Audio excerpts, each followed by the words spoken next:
One was a little white silky. I'll never forget the story. Called the guy. We took it to him. We took pictures of it all. And he called him Ric Flair because he was real white. So he called him this Ric Flair. He fell in love. The man had been depressed for over a year, severely depressed. He moved Ric Flair inside with him. And he would call us all the time, like, where do I get my feed? What do I do? How do I do it? We just saw him start engaging again. Who's got chickens? Who's got quail? Who's got hatch rates off the scale? From rooters, coops, and mystery birds. It's the man of poultry nerds. Talking egg fence, talking birds. Diets, porry tips you want to learn. Welcome to the Poultry Nerds. So Today, we are going to pick up and continue our Next Level Nerd series of shows that we're doing, where we talk about the business side of poultry. So we're here today with Lori from Lori. Hi, Harrison. Hi, Carrie and I'm great. everybody. If I was any better, I'd be twins. Thanks.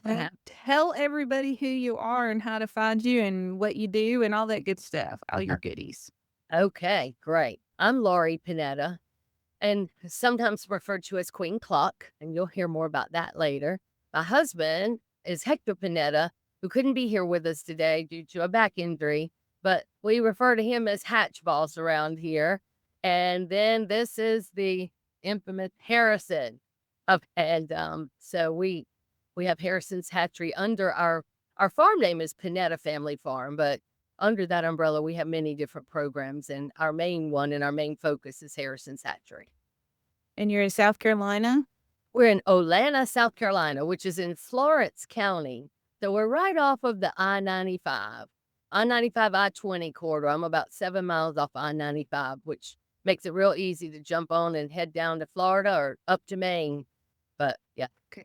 All right. First rabbit hole of the episode. So is Olanta, is that just because somebody's misspelled Atlanta at some point? Is that how it got its name? I think they actually went past Atlanta. They were like, oh, Yeah, they were had to turn drinking. around. I hear because I-20 runs into I-95, and so they left Atlanta and they ended up drunk and they called it Orlando. Funny we about that because I've been doing a little side project of coming a funny book of all the crazy names in South Carolina and doing the history dig. Where in the world did these names come from? We have one called Cooter Crossing. Yeah, I have lots of names that will Cooter Crossing. All right.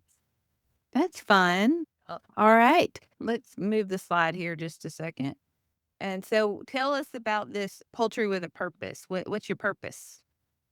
Okay, so our purpose is our son Harrison, who's 28 now, is on the autism spectrum, and so the reason Harrison's Hatchery has come to be at all is trying to help Harrison find his way in this world, because people on the spectrum, neurodivergent, however you want to call it, can have difficulties in the mainstream employment. And so we thought after we got through high school and all that, all was great, now just go. And you realize that we have to continue to keep coaching and helping. And so 3 years ago, we bought this farm, and because he's such a great outdoorsman, hunter, and all this other stuff, but we discovered while we were still living in Columbia that he loved to hatch eggs. I had some hatching, and how about you want me to introduce you to Harrison and let him tell that part of the story? If he wants to. Right. Well, the Harrison. Tell the story of your first hatch and how we ended up here. Okay. So my mom she bought a incubator from Tractor Supply, and she brought 12 eggs, and she had the great idea to put them in my room. So I got the privilege of the little chicks pipping. So one night I was bored, couldn't go to sleep, so I started tapping on the plastic, started whistling to them, and lo and behold, they all started pipping and hatching. And the next morning, there was like 10 chicks in the incubator. So I was like, But you're a hatch, bro. Y'all, literally, I'd go in there because we were all excited. It was the first hatch we ever had. And I'd go in there and he would tap on and go, "It's okay, come out. It's okay, come out. You're good. You're safe. Come on up." And we'd never heard him pippin inside. We didn't even know what that word was. And we could hear him still inside the egg. And Harrison has very great hearing and sense of smell. And he's like, "They're in there." I had no clue. And so they started. And he stayed up all night. I kept checking in and out, and 10 out of 12 hatched. And he just loved it. We loved it. We started getting more, filling up his room with them, and it really was birthed there. Then we ended up buying land and moving, and here you go. Now we have our hatching time hatchery, incubators and all that, and we fill them up. And in Harrison's home here, which we're in, his house is where our hatchery sits, and I think we can Nothing changed. about 1,000 at a time now. So he still sleeps in here, and he'll hit me or text me and go, "I can hear them pipping. They're coming out again." So that was the fun part of it. And I just honestly, how it became for the business was, just started looking into it. And Jennifer, maybe 18 months ago, maybe, I don't know, 2 years ago, I found you online, and you in this Poultry Nerds It's the podcast. Poultry Nerds cast. That's right. Yeah, and I started listening, and I learned a lot from y'all. Honestly, the first hatching eggs we ever shipped was because Jennifer taught me, or y'all taught me about the foam, and I took your course and online, and I really went through it and learned a lot. And so it helped us over the past 18 months go from one incubator from Tractor Supply with 12 to over 1,000 at a time where we hatch for sure this season. I'm happy that we could enable you into That's right. taking. Yes, you did. And I'm an addictive personality, so you just spent right into it. Yeah. But throughout all that, it provided a place for Harrison to learn a lot responsibility, commitment, just everything. And we really just started seeing that there could be a future in this. I don't know if the future will always be hatching or selling the layer pullets or the various things that we're involved in right now. But the part about where we are now, the passion, the poultry with a passion, is more along the lines of my background's a lot of training and teaching through the South Carolina Foster Parent Association. I did a lot of training there. And I started thinking, because of just meeting people in a lot of these groups, there's a lot of us out here with our neurodivergent kids at home at various ages. I was just shocked. The more people I talked to, that I found out, oh yeah, I've got a son here, or I've got a daughter that's 8 that loves chicks, but is not nonverbal and different things. So with that, I've started working with Clemson, Dr. Helm there who's our state veterinarian and over our MPIP program, and just kind of putting some of my background in business into this of going, we need to create a program that's really specifically designed for neurodivergent people at various ages to get involved in this. That segues me into one of our programs we have Carolina Rooster Solution. That kind of just got added along the way. And what that was, we were selling a lot of chicks to people. 4 months later, they turned out to be roosters. They're living in a neighborhood. They find out they can't have them. And they started calling me saying, what do I do with these roosters? And there are local people that we're just meeting in this area. I was like, I don't know. And so Hector and I talked about it. We're like, why are you calling me? You just bought a chick from me. I don't know. But then we started thinking, going, let them, if they won't, let them just bring them back here and we'll try to rehome them. My husband, Hector's a disabled veteran. And so we started thinking, because of some of our veteran friends we have that battle with depression, that battle with loneliness and all. And one day we were just all talking. I was like, what if we could take these unwanted roosters from this side of the community and fill them in over here with people that are struggling with loneliness and depression and see how that might work? So we let the people start bringing the roosters in. Then we reached out to some of the veterans and we asked them, can we just bless you with one? And so one was a little white silky. I'll never forget the story. Called the guy. We took it to him. We took pictures of it all. And he called him Ric Flair because he was real wild. So he called him this Ric Flair. He fell in love. The man had been depressed for over a year, severely depressed. He moved Ric Flair inside with him. And he would call us all the time, like, where do I get my feed? What do I do? How do I do it? We just saw him start engaging again and all. And that's what, so from the veteran side, made me start thinking, also what I've seen with Harrison learning skills and everything. We need to be offering this somehow. I don't have it all worked out yet, but I know the people that are in the positions to help us put something together. I'd like to see it. Harrison was raised here in a lot of the special needs schools and classes. And it was like, I know a lot of classrooms have it for their regular ed. I'd really like to see this more in that arena. And so that's what that program's about and that we're putting together and hope to see it grow this year. Okay, so you take in roosters and then you move them back out again? So yes, so Carolina Rooster Solution is that. And actually, when we started doing that last year from June to August, I think we took in 350 unwanted roosters. People just got, and they were just unwanted. And so, right, I was like, well, there's got to be a place for them.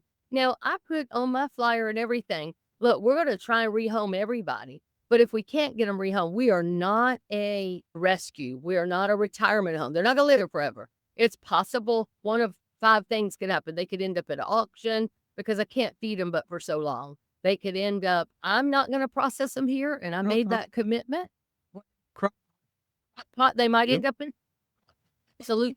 I wouldn't give them a guarantee. I even went as far as creating a surrender form when they brought them. So to make sure I clearly explained who we were and what we were doing.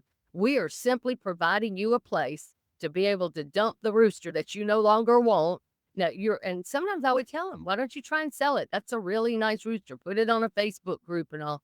And some would, but for the most part, what I found, people that were buying either from Tractor Supply or us buying straight run, but they weren't your poultry people. So they're interested. And this was also last year when a lot of people were buying chicks everywhere, right? Mm-hmm. They didn't know what they had, and they didn't know what to do. And when they found out, they had no idea that their HOAs wouldn't allow roosters, or some would have 6 out of the 10 they bought were roosters. And they're like, what do I do with it? So we just provided that place. And throughout that, we decided. And so we did. We donated a lot to a lot. I'd say maybe only about 50 got donated to veterans because I didn't have the structure really in place yet to have veterans lined up for them. We were just going off of people we knew, but we got a lot of support from the community. I'll tell you, people that were bringing their roosters, once they heard what we're doing or were watching the videos of us giving them to veterans and all, when they would come, sometimes people would bring us bags of feed because they knew we were just doing it on our own. They're like, can we just, if you'll take them, we'll bring you a bag of feed or leave us a tip, I would say $50 or something. It just, they were driving 3 hours away to bring 2 roosters because they felt responsible. They bought them. They didn't know what they had really, and they needed to just get them somewhere. They didn't know anything about auctions or take them to a flea market or anything. They just wanted them to get to a place that hopefully they would get rehomed and have a good life, but it couldn't be with them. So this is not a money-making enterprise though, right? 100%. It's not. We didn't know. It's not a moneymaker. It was a community service that I was hoping by providing that would help us build relationship and more people would come and buy their chicks from us next year. And it really did. We got a lot of those repeat customers. But this year we sold a lot more pullet than we did straight run. Okay, good. So let's talk about your Poultry Navigator. Tell us what that is. Okay. The Poultry Navigator is just something that I created because in the beginning, Hector and I did process meat birds. I'm licensed to process meat birds. We went through all that. It's just not something that we've been experiencing and learning along the way. Something that we wanted to do as a business and as a family. We talked about it. We all like the chicks and the hatchery, and I like the layers a lot more than processing meat birds. But we did. And throughout that, I've gained a different experience. And so Poultry Navigator is because a lot of people want we kind of got things up and going, we're calling and asking, how do you do this? How do you do that? How can we do this? Same way I was asking you things, Jennifer. I was getting a lot of people with that. And so you and I've even talked about this between Poultry Network, Poultry Navigator, things like that, just becoming a resource to help people connect the dots. And Poultry Navigator is not an income producing, it's just to connect people together, to connect resources. If somebody's just getting into it, they want to know, how am I going to ship my first eggs across country? I want to connect them to you and say, why don't y'all take their program over there? And that's how I started. So that's what Poultry Navigator. Sometimes I've gotten a couple to come through that we walk them all the way through how to get their MPIP process. Again, my background in teaching and training, that's what I gravitate to a lot in here. That's what that's about. Just helping people figure out what it is they want to do and find their path forward on that.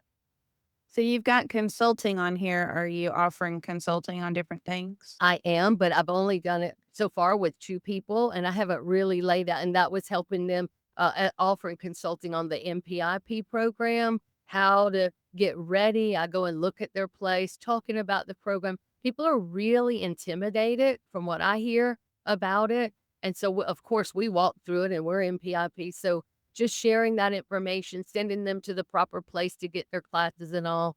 So yeah, I would like to develop that some more. It's not an income, like I said, right now, it is not income producing. It's more network building, which is also where the Poultry Network came. So that's going to sound odd to some of our listeners because every state is different with the NPIP, and we kind of talked about that a little bit yesterday. But like here in Tennessee, it's wham, bam, thank you, ma'am, and you're done, and it's over. But Right. then you get like California, and it's crazy, or Texas can't do it. Oregon is, and Oklahoma, of all weird places, is just off the charts crazy. Right. So every state is governed differently, and the state isn't there really to walk you through it and hold your hand, especially Right. those more complicated states. Our state, I don't feel like is a very complicated state. I really don't. Our state veterinarian that's over our MPIP program, Dr. Helm, and her assistant, Courtney, are very accessible, and they offer once or twice a year. I think it kind of depends, a course for you to come in, and it's like an 8-hour course. And I went through it to become a tester and all that too, so that you could test your own birds and all that. And then to go let them come inspect your property, your farm and everything to get your MPIP and test your bird. That's what I was just walking some other people through to help them with. Yep. So what about these, what are they called? Highland Browns? Highland Brown Ready to Lay Pullet. That's my little baby project, and that is a money-making project. Not everything can be volunteer around here. So when we very first started, other than hatching our eggs right here, we had golden comets because we were getting into the egg laying business, and we did it pretty quick. And before we knew it, we had 500 layers out in one field. And boy, did I learn a lot of lessons quick. It's one thing to have 50. It's one thing to have 100. It's quite another to go to 500. We didn't stay there very long. I'm the type that will just dive in and they go, oh, no, this isn't where we should be there. So we are members of APA, of American Pastoral Poultry. And so Harrison and I went out to Texas that year. And we met with Jeff Maddox and Rip, and we met a lot of people out there that was awesome. I love learning from people like that. And Jeff Maddox said something to me that stuck. And I told him how we wanted to get into breeding and all the different things and all the egg colors and all this. And he just kind of looked at me for a minute and he said, why don't you pick 1 or 2 breeds, or maybe no more than 3 and stick with that? But are you going to do that? Are you going to be layer? It sounds like you're everywhere. And I'm like, we are everywhere. We're just trying to figure out what we like. I got on the plane, flying back, right, Harrison? And what happened? We called Dad from the plane and said, when I get back, sell all the golden comet. We're not going to do laying. We're not going to do the eggs anymore. We're just going to go in the breeding side, because this guy with a lot more experience than me said, we're not going to be able to handle all of this. And we were feeling the pressure. It's 3 of us here. We were feeling it already. So we did. We got back, and within a couple weeks, all the golden comments were gone. And so then we started, but the Highland Browns are a different story.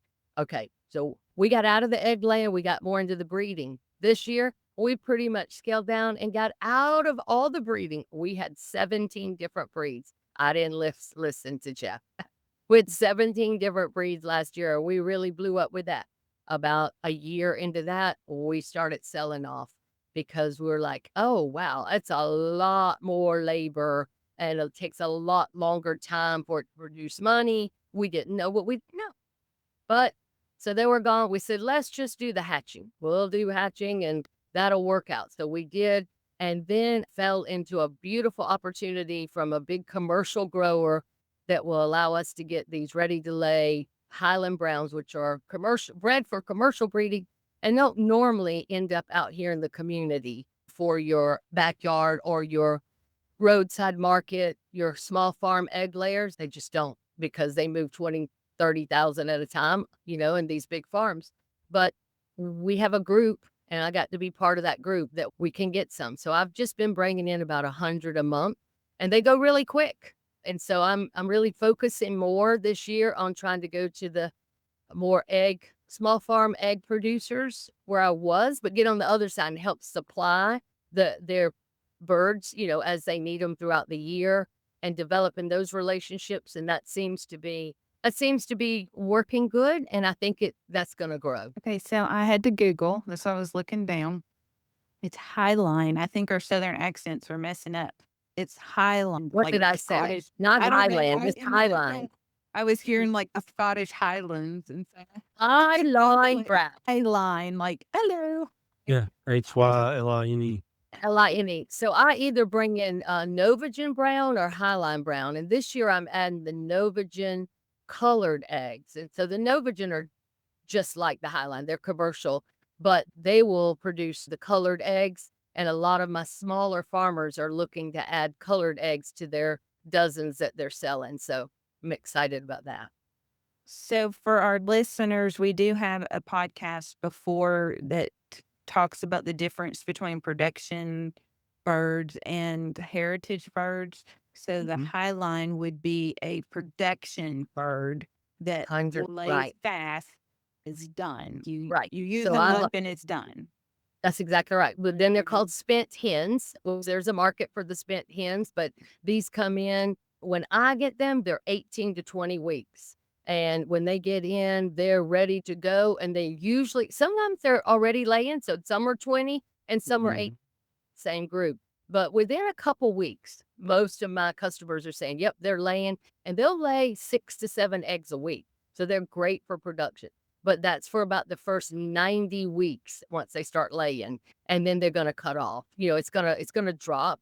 I think around 18 months is when sometimes in a year, most of the big commercial will swap them out, but at least 18 months. For my backyard, smaller farmer, what we're talking about, they should be good for 18 to 24 months, and they're still going to lay, but they're going to cut down to about 4 eggs a week then. So this website, highline.com, it says 500 eggs in 100 weeks. Yep. Okay. Yeah. We need to make sure that everybody understands this, though. That becomes a spent hen, not saying that she won't ever lay eggs again, but you're not going to get eggs like that again.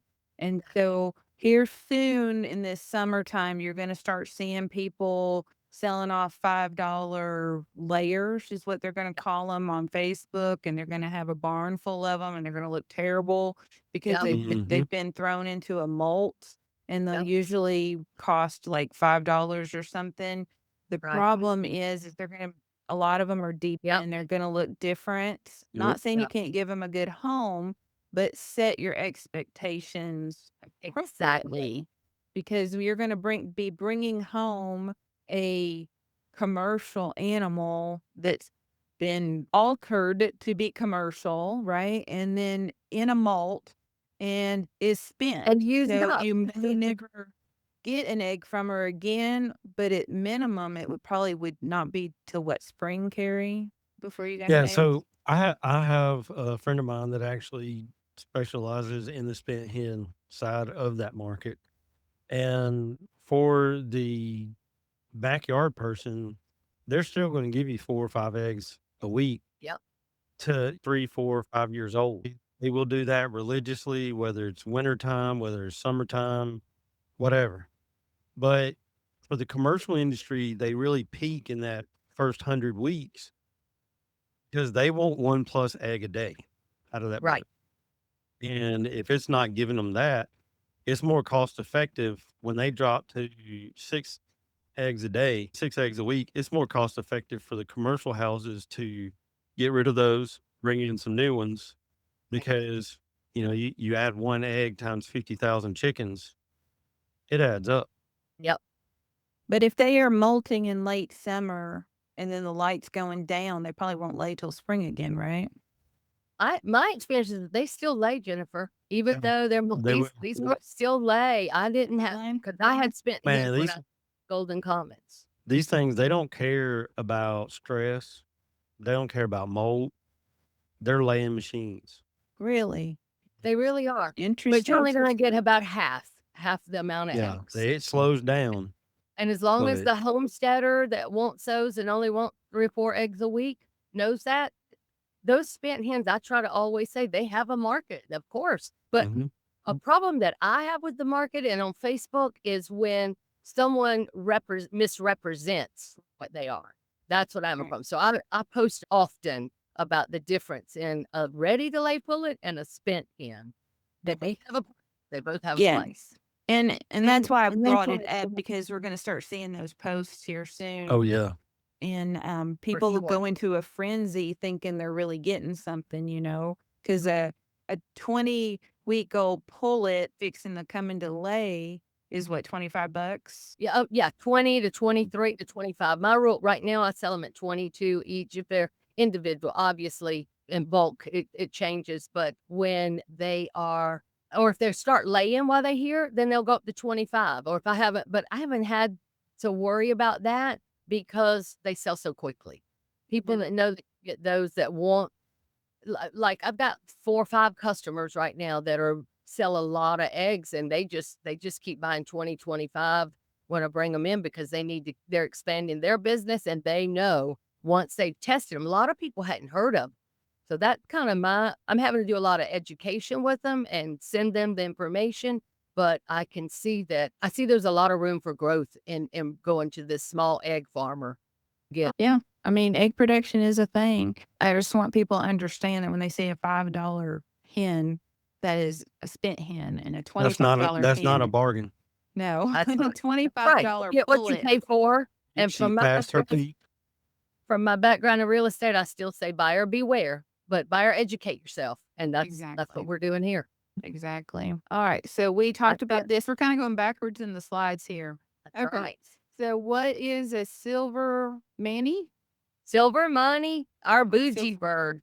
So as I told you, we had 17 different breeds. We pretty much sold all that out and we kept one really that is our project. And it's a silver money with an AM, not a silver money, I'm sorry.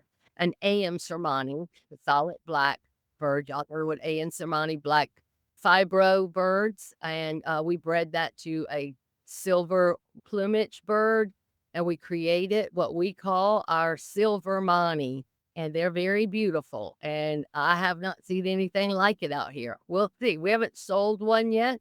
We're breeding them. We had one hen that laid about 69 for us and we've hatched them. Great hatch rate, and they're breeding true. That's where the miracle was. We're like, this is a blessing from the Lord. What do you mean? First year, they're breeding true consistently. So we're learning to keep up with all these breeder records and all that. And we're at the stage now where we're about to get them tested. We can tell pretty much who's rooster and who's hen, pretty much we know. But anyway, we're still trying to figure out going forward, are we going to sell just hatching eggs or we're going to sell only trios, how we're going to do it. But we do have a good waiting list. Most of the people that's come out here to see them absolutely fall in love with them and want them. So that's Hector's project. He loves it. He's excited for it. And now I just got in some white turkin, naked necks, and I'm going to add that to try and get a naked neck silver money for next year's breeder. So it's our fun project, but hopefully it's a moneymaker too. I have to tell you this story. So I used to hatch eggs for this couple, and they had some naked necks in there. And the first time they were Hispanic, and she didn't speak any English, but so I would talk to him. But they were her chickens, so he didn't know. Anyway, I wasn't expecting. I had honestly never seen a naked neck in person before. And I thought I had cooked her birds or something in the incubator. I did not know what that was. And I was like, I'm so sorry. I don't know why there's no feathers on their necks. I love Hilarious. Here's your chicks, just over medium. Yeah. Right. People either love them or hate them is what I see. I mean, some people just think they're the ugliest things on the face of the earth. They're horribly ugly. They're very ugly. Harrison does, and Hector's coming along. I absolutely fell in love with him. Not when I had seen him online. When I saw him, I thought the same thing. I hatched one in some eggs that I got with some silkies and all this stuff. And that little thing came out looked like a little giraffe with this long neck and no feathers on it. And I fell in love, and I'm obsessed with them now. See, I got 6 solid white ones in, and we'll see where we go. I know there's only about 4 or 5 customers that follow me. More think that they're ugly and they don't want anything to do with them. The Chinese cat, they're just bare skin. Yep. I love it. They're ugly. I have one right here. Can I show you one? Want me to show you a little? Yes. Yeah, we want to look at it. I mean, it's chicken, so of course we want to look at a chicken. But I gotta say, I kind of tend to agree with Harrison on this one. It's Yeah, ugly. They're- ugly Chinese that get. They gotta eat.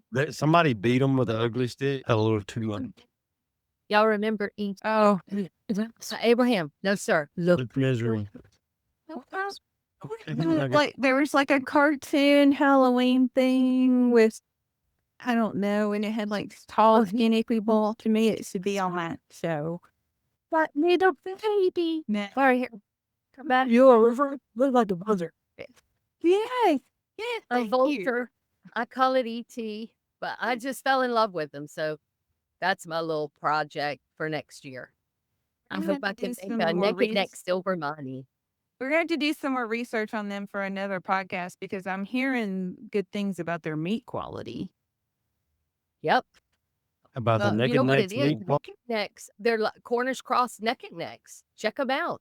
I've got one customer here that buys them, and he loves them. He says that he doesn't have the mortality because they can handle the heat of the South Carolina heat so much better.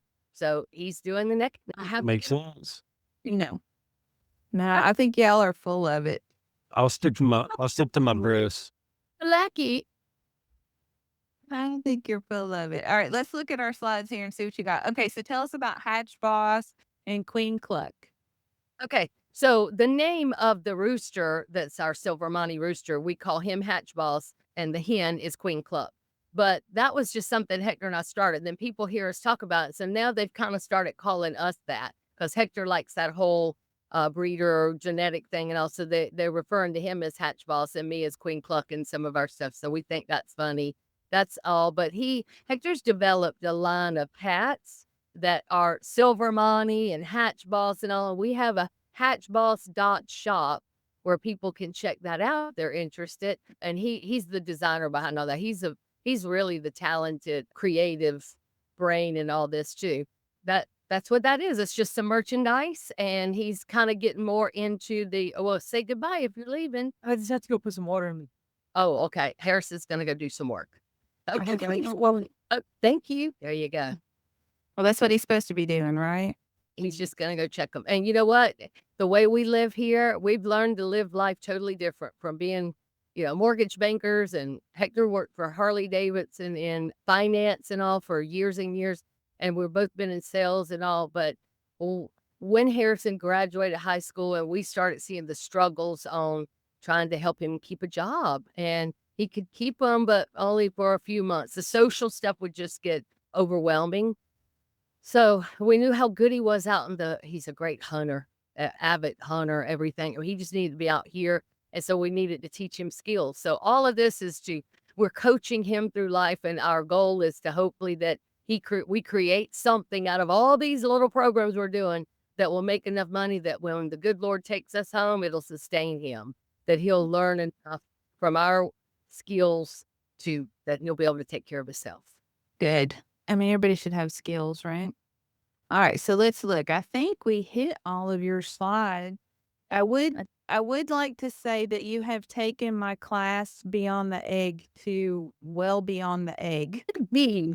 And y'all inspired me with that class, and I tell people about it. So it's good. Keep it up. You're doing great. Well, thank I you. listen just about every one of yours. Occasionally I've missed some, but I listen to it. I've never had quail and all that. So I don't always listen to all about the quail. And I had guineas for a little while. I sell some I'm not a big guinea fan either. They're too loud. I can understand that. They're too loud. But I have customers that want them, so we'll bring them in. Oh, no. So we've had guineas twice, and both times David just finally looked at me and he said, please. And, I have so much here that I gave in to him on the guineas, which I was fine with, really. Yeah. And so, but do you watch Clarkson's Farm on Amazon? No, I You don't need do to that. watch Clarkson's Farm on Amazon. Well, anyway, apparently his name's Jeremy, and he bought his grandchild. I can't remember if it was a girl or boy, but he went into the store and he told the store owner at the toy store to give him the loudest toy for his granddaughter or grandchild for the holiday. I don't remember if it was birthday or Christmas. Well, anyway, got him the loudest toy. So his daughter bought him guineas for the farm. Oh, cool. And he put them out, but he didn't he put them out. I think their farm's 26,000 acres. So he thought that he put them out far enough, and they were off the master bedroom, went into the house. But I guess the way the land was shaped, the sound came. And he said they woke him up every morning, screeching and carrying on. Yeah. And then Yeah. one morning wow. they didn't. And so they went out looking, and I guess the fox had enough. And got them. And got him. I know. I wanted to have some. So we ended up with 4. And Harrison was like, do not bring those here. He lived down in Louisiana for a little while as an alligator guide. And they had him there. And he said they drove him crazy. And so he's like, Mom, don't bring those here. Don't. But, of course I did. And I would say it was only a month or 6 weeks till I was like, take them. I don't care. Give them away. Whatever. That you just couldn't enjoy outside the peacefulness. It was constant irritant to me. Yeah, you can't be on the phone. You can't have a conversation. And actually, I was kind of upset. I wanted at least one more generation. I had whites and lavenders. Oh, So I was getting down to the final genetic, And then we got rid of them. But I could even sex them, and most people Oh, can't even wow. sex them. Yeah. So yeah, I mean, I was getting guineas down, but I will tell you, and we probably should do a podcast on guineas. But if you're gonna mess with them, you have to wear leather gloves and denim. Really? Yeah. Oh. You can't go in there chasing them with your bare arms; they'll just tear you up. Oh, wow. I had no idea. Yeah, you have to. I had a denim jacket that I would carry with me, and I always have leather gloves anyway. But yeah, you always had to, even if it's 100 degrees outside, you better put that denim on because Right. they have talons. Oh, they'll get you. Yeah, Wow. they would. Yeah. Anyway, so that's the guinea stories. But anyway, David just started laughing when the guineas disappeared. Because he's like, see, not everybody just gets sick of them, even the foxes. Right. They're making a lot of racket. Yeah, but Right. if you're thinking about getting guineas and you've never listened to them, just find it on YouTube and turn your volume as high as it will go. You'll change your mind quickly. That's what it's going to be like. That's what all it's the going to be like time. every day. The wind blows by. Yeah. Something. Yeah. That's a lot. Yeah, it was too much. I won't have them again. Man, I think our guinea days are over too. So my neighbors would probably kill me. It has been a pleasure having you and Harrison. Yeah, I do too. Thank you. Thanks, Carrie. I appreciate Yep. y'all have enjoyed